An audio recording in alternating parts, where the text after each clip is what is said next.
So I was fed up with even being in the UFC. Sometimes They'd react, saying, "No, get the hell out, I'm high." Nate Diaz escaped Stockton, defeated Conor McGregor, became a UFC legend, then watched everything slip away gradually. This chronicles Nate Diaz's heartbreaking journey. Fighting has consumed Nate Diaz since age 14. Not just training but actual combat in parks, schoolyards, eventually caged arenas before millions. Over 2 decades, his body paid the price for every battle. When Diaz departed UFC in 2022, he'd endured 34 professional MMA contests, absorbing countless heavy strikes against legends like McGregor, Edwards, Masvidal, Thompson. His approach never involved defensive tactics, instead walking through punishment. He accepted hits to secure submissions, bled to maintain forward pressure. 20 years of this strategy left damage deeper than visible facial scarring. The scar tissue tells its own tale. Diaz gained infamy for cuts above his right eyebrow, reopening repeatedly since 2007. 8 UFC fights featuring cuts there dropped his win rate to 50%, victories coming only via submission when blood blocked his vision. Medical experts explained how fragile the tissue became, tearing from elbows, forearms, even glancing contact that wouldn't affect most fighters. UFC 244 against Masvidal saw 2 lacerations around his right eye, upper and lower, creating drooping eyelid obstruction, forcing doctor stoppage after round 3. The cuts were severe enough that the upper wound reopened from his previous Pettis fight where scar tissue simply failed. By 2024, this became career-defining, with Diaz reportedly declining bare-knuckle fighting offers due to reopening risks. His face couldn't handle bare-fisted combat anymore, though visible damage paled beside invisible trauma. CTE, chronic traumatic encephalopathy, represents progressive brain degeneration from repeated impacts, only definitively diagnosed posthumously. Symptoms include memory loss, slurred speech, confusion, impulsivity, depression, manifesting while alive. Fans have speculated about Diaz for years, citing cryptic social media posts, aggressive outbursts as CTE-related impulsivity. 2024 videos showed noticeable limping, attributed by some to accumulated leg damage from career-long kicks, others linking it to neurological decline affecting balance and coordination. I've never been knocked out. I've never really been even done stupid or nothing like that. So these will talk about how I talk and how He wasn't done. got CT or something. I'm like, bro, I've been talking this way the whole motherfucking time. Diaz heard everything and completely disagrees with every assessment. Whether Diaz suffers CTE remains unconfirmable during his lifetime, but physical toll is documented fact. He's never been officially knocked unconscious, which holds true. His sole professional TKO loss came against Josh Thompson in 2013 from a head kick landing while wiping blood from his eyes, unable to see the incoming strike. Injuries compound beyond cuts. UFC 22 against McGregor saw Diaz enter with severe knee and rib damage from training a month prior, preventing running, sparring, full-intensity jiu-jitsu. He lost by majority decision, later citing injuries as setbacks. Regarding aging and decline, Diaz maintains predictably defiant positions. People talk about age and all that, and I think people all just been diagnosed with retirement and they're done. He went further. Only one that's making my diagnosis is gonna be me, and I feel better now than I did. I feel the same now as I did when I was 18. That represents his stance. But research reveals different truths. Studies on repetitive head impacts demonstrate even subconcussive blows cause early brain changes in young athletes, structural alterations appearing years before symptoms emerge fully. Diaz's punishment-absorbing style mirrors boxing and football cases where iron-chin fighters mask underlying damage surfacing post-retirement. The tragedy isn't that Diaz fought, but that his fighting style, the very element creating his legend, likely threatens his future, yet he refuses to believe it. Understanding Diaz's fighting approach requires understanding his origins, a place offering few alternatives. 1990s-2000s Stockton, California ranked among America's most economically devastated cities, with Forbes naming it most miserable. Crime permeated daily existence with gang violence, drug activity, street confrontations, commonplace in Diaz brothers' neighborhoods. For Nate, this was simply normal, describing daily street fights as routine, where backing down meant not surviving. Born Nathan Donald Diaz, April 16, 1985, raised primarily by waitress mother Melissa supporting 3 children in modest Lodi home north of Stockton. Father Robert remained largely absent. Family acquaintances describe households so stripped that basic features like doors were makeshift or missing, capturing raw poverty. Older brother Nick, born 1983, became Nate's father figure alongside younger sister Nina. Nick changed everything, starting gym training around 13, initially drawn to boxing and weightlifting before discovering Brazilian jiu-jitsu. His motivation sharpened through devastating tragedy when high school girlfriend Stephanie died by suicide walking into traffic following an argument.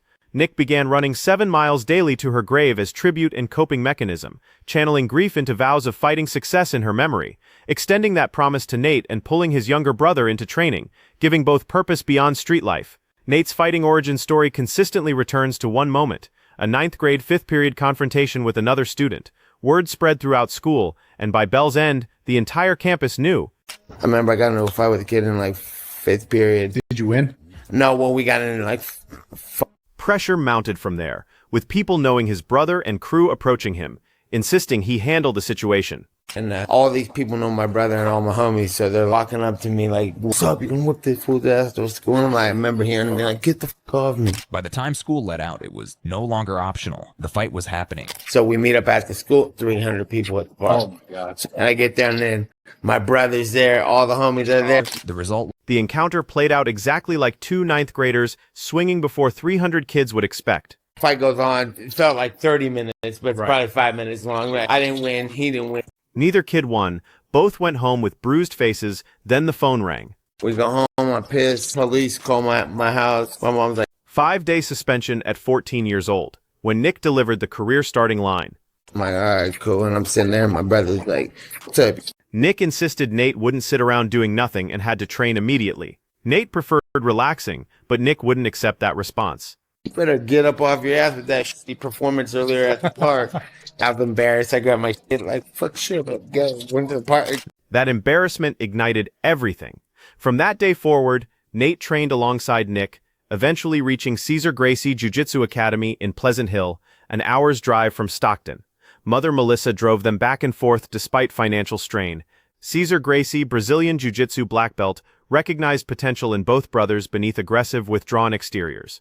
He provided structure through punishing grappling sessions, emphasizing ground control and submissions, skills becoming Nate's fighting identity.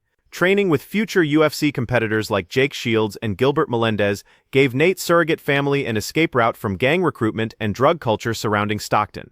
By 16, Nate dropped out completely to train jiu-jitsu daily, briefly selling marijuana for survival before fighting consumed his life. That Stockton foundation, poverty, violence, absent father, brother showing another path, forms the architecture beneath everything following. Every Nate Diaz fight in cages or street corners traces back to that embarrassed 14-year-old who decided never to experience that humiliation again. He's just working the dude over in the fight. Somebody's yelling. Nate Diaz entered professional mixed martial arts through televised proving grounds most fighters never access. 2007, at 22, with modest 5-2 record, he was selected for Ultimate Fighter Season 5, UFC's reality competition coached by BJ Penn vs. Jens Pulver's team. The lightweight season featured 16 fighters competing for UFC contracts. Diaz entered as relatively unknown Cesar Gracie Academy prospect, but raw Stockton energy and razor-sharp jiu-jitsu immediately separated him from the field. Quarterfinals saw him submit Rob Emerson with rear-naked choke after back-and-forth striking. Semifinals featured armbarring Corey Hill first round, using long limbs to lock submissions from guard with precision, announcing his ground game to national audiences. June 23, 2007 finale at Las Vegas, Pearl pitted Diaz against Manny Gamburian, aggressive wrestler with judo credentials. The fight proved brief and anticlimactic, with even first round followed by Gamburian attempting early second round takedown, dislocating his shoulder on mat impact, forcing 20-second tap. The finish wasn't spectacular, but the contract was real. Diaz secured 6-figure UFC deal and professional platform, improving his record to 6-2 while exposure planted seeds for everything following. Over subsequent years, Diaz built reputation as one of lightweight division's most entertaining, dangerous submission artists. His 2011 armbar of Takanori Gomi at UFC 135 earned submission of the night. His 2012 guillotine choke of Jim Miller at UFC on Fox 3 headlined network television. He accumulated 16 career post-fight bonuses, ranking among UFC's highest, while striking output placed him near division tops in total significant strikes landed. Despite those accomplishments, one night defined him more than all others combined. March 5, 2016, UFC 196, MGM Grand Garden Arena, Las Vegas, Nate Diaz vs. Conor McGregor. Diaz stepped in on 11 days' notice after lightweight champion Rafael dos Anjos withdrew injured.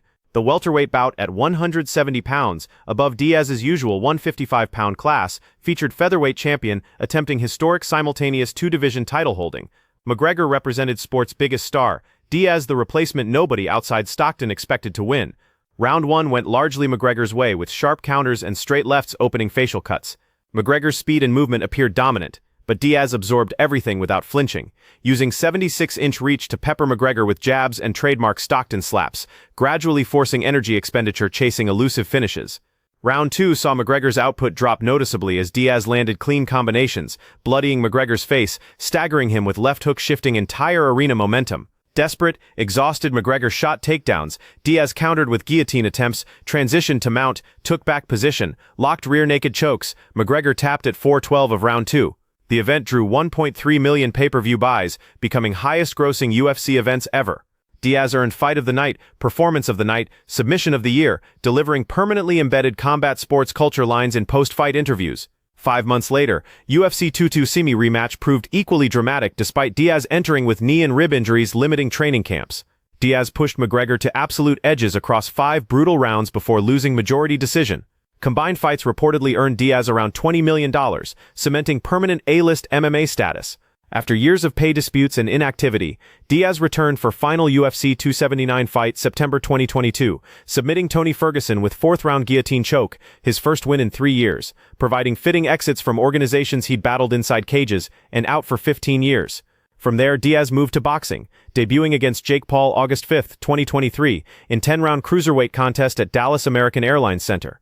Diaz entered as underdog, but delivered memorable 5th-round knockdown with looping left, briefly stunning Paul, electrifying crowds. He ultimately lost unanimous decision 97-92, 98-91, going full distance against younger dedicated boxers while reportedly earning several million.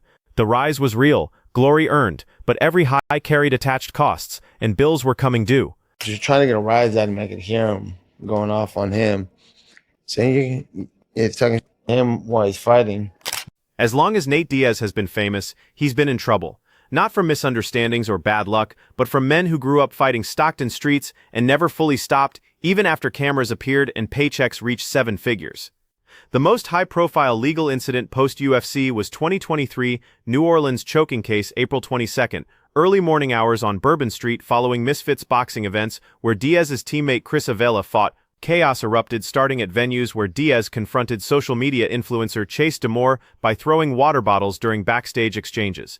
Later, around 2:10 a.m. on streets, Diaz encountered Rodney Peterson, YouTube personality known for resembling Logan Paul. According to viral video footage, Peterson approached Diaz aggressively. Diaz responded with standing rear naked chokes, signature submissions from jiu-jitsu arsenals, holding until Peterson lost consciousness then releasing him. Peterson fell backward, striking heads on pavement. Diaz maintains his version of that night's events, starting with venue incidents with someone behind him yelling throughout fight cards. Diaz ignored it, staying focused on fights, but later rounds saw situations deteriorate with direct word exchanges, venue tensions reaching breaking points.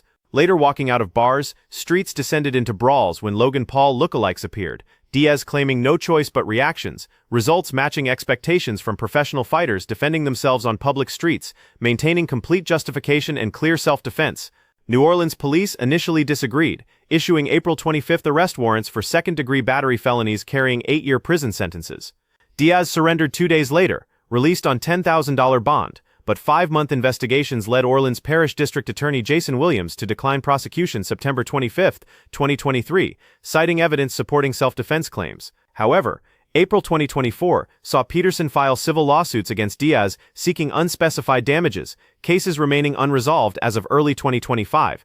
Second legal issues surfaced August 2024 at Omnia nightclub inside Caesars Palace, Las Vegas. Shortly after boxing rematches with Masvidal, Diaz allegedly pushing or slapping security guards with open hands to faces. Misdemeanor battery charges filed October 2024, March 20, 2025 dismissals after additional evidence supported Diaz's accounts. Then there's institutional trouble with UFC fining and suspending Diaz multiple times throughout careers, notably 2013 after posting homophobic slurs on Twitter directed at fellow fighter Brian Caraway. UFC imposed 90-day suspensions and $20,000 fines with money donated to charity. Diaz's reactions characteristically unapologetic. When told to issue public apologies, Diaz refused with responses as blunt as they get. Earlier 2012 saw Nevada State Athletic Commission hit Diaz with 1-year suspensions and $20,000 fines after testing positive for marijuana metabolites following Carlos Condit losses at UFC 143. while soda relationships proved equally contentious, famously vaping CBD oil during UFC 2012 press conferences 2016, drawing notifications but no suspensions since CBD wasn't banned. When drug testers showed up at homes, Diaz turned encounters into signature moments, eventually using systems against themselves, wanting out of contracts for long periods, fed up with UFC, telling testers to get out because he was on drugs. Fines, suspensions, arrests, lawsuits never changed who Nate Diaz is, representing either the most admirable or tragic parts of his story, depending on perspectives. The whole time, and then in the third, going to the fourth round, he walks up to the corner facing me. And the final piece of Nate Diaz's tragic fate hits closest to home for men who grew up in poverty, specifically patterns of earning money, fighting for it, watching other people try taking it away. Diaz's net worth estimates around $10–15 million as of 2025, figures built on UFC bonuses, pay-per-view cuts from blockbuster events, lucrative boxing purses. 2 McGregor fights alone reportedly earned around $20 million combined. 2023 Jake Paul bouts netted $5 to $10 million. 2024 Masvidal rematches contracted similar high 8-figure guarantees. On paper, Diaz should be set for life, but reality presents far messier financial pictures. The most glaring example involves ongoing lawsuits against Fawn Mio and founder Solomon Engel over Masvidal fight purses. Diaz was promised $10 million for bouts with potential escalators to $15 million based on pay-per-view sales, receiving $1 million advances up front. Remaining $9 million never came. Diaz filed U.S. District Court Miami suits alleging fraud, breach of contract, seeking not just owed amounts but punitive damages totaling $20 million. Fawn Mio dismissed lawsuits as frivolous, blaming low pay-per-view sales. August 2024, Florida federal courts referred cases to arbitration while Masvidal received court-ordered $5.3 million Fawn Mio payouts as Diaz continued pursuing his $9 million, matters remaining unresolved as of early 2025. This pay-fighting pattern isn't new for Diaz, frequently sitting out extended periods throughout UFC tenure, demanding better compensation. From 2013–2016, after losses to Benson Henderson and Josh Thompson, Diaz refused fights without pay-matching drawing power, principled stances costing years of prime earning potential. Finally leaving UFC 2022, he launched Real Fight Incorporated, promotional companies designed organizing events giving fighters more ownership, exact opposites of UFC models he'd criticized for 15 years. Masvidal boxing rematches were supposed to be proof of concepts, instead becoming cautionary tales about independent promotion risks. Outside fighting, Diaz built supplementary income streams reflecting personal values through Game Up Nutrition, CBD companies co-founded with Nick producing tinctures, gummies, topicals marketed toward athletes for recovery and wellness. The Nick Diaz Academy in Stockton, formerly affiliated with Cesar Gracie's gym, offers Brazilian Jiu-Jitsu and MMA training to locals including underprivileged youth, serving as ways to give back to communities shaping both brothers. Diaz maintained plant-based lifestyles crediting his longevity, adopting near-vegan diets starting around age 16 under Nick's influence. Origins were purely practical, rooted in competition preparation, but over time became more than training camp choices, as his body rejected what it learned to live without, decisions remaining pragmatic, where feeling bad meant cutting things out permanently. Like everything else in Diaz's life, influences trace back to Nick for performance and competition weight reasons, Nate simply following leaders. Now approaching 41 years old as of February 2025, Diaz openly teases returns to UFC. told the guy behind me, "Hey, shut the fuck up." And then the guy just started going off like, "You're gonna get knocked out." See, like, and we're running around New Orleans, and I walked out of this bar, and the whole street was fighting. I didn't even know who was fighting. I'm looking, and then fake Logan Paul runs up in my face. Like, whoa, whoa, whoa, whoa. And I'm like, whoa, back the up. And I grabbed him by his hands. Cause he's like, whoa, whoa, like, this fool's gonna hit me. He's like, I'm about to like back up. I had my headlock, and then the whole street was going crazy. Like, these fools are gonna fuck me up. So anyways, I was defending myself. It was one time I got fined for calling Brian Caraway a word that I'm not supposed to use. But I didn't mean it like that. And they were all, "You have to do a public apology." And I was like, "No, I meant it. That fool, that I'm not apologizing to nobody." And they're like, "All right, well then it's a $20,000 fine." I'm like, damn. When they showed up to you and you were like smoking up in front of them? The drug testers are the worst, because the rules are if they show up, they don't leave you aside. You got to take the test, otherwise you're evading, like, which makes sense, right? You are a really healthy guy. Are you still vegan? Not 100% vegan. I eat eggs. I eat eggs. Like I eat a little bit of fish from time to time, but I try not to. Just like, but when I train for fights, I'm pretty much on an all raw vegan diet. If I come home and I eat some meat, like I had it, and then it would really mess me up because my body was not. And then as I went, it happened with the dairy, the cheese and the stuff, and then I cut that out. I like if it's gonna make me feel like that, I don't even need this in my life. So I don't crave for it or nothing. I never. My brother actually has been big into. He's a vegan and he put me on the whole thing. Like a lot of the times I stopped eating meat when I was 17, 16 to compete, and it's gonna hurt. So what do? I'm gonna follow the leader. This guy doesn't. He does pretty good. So if he don't eat meat, I don't eat meat. You know.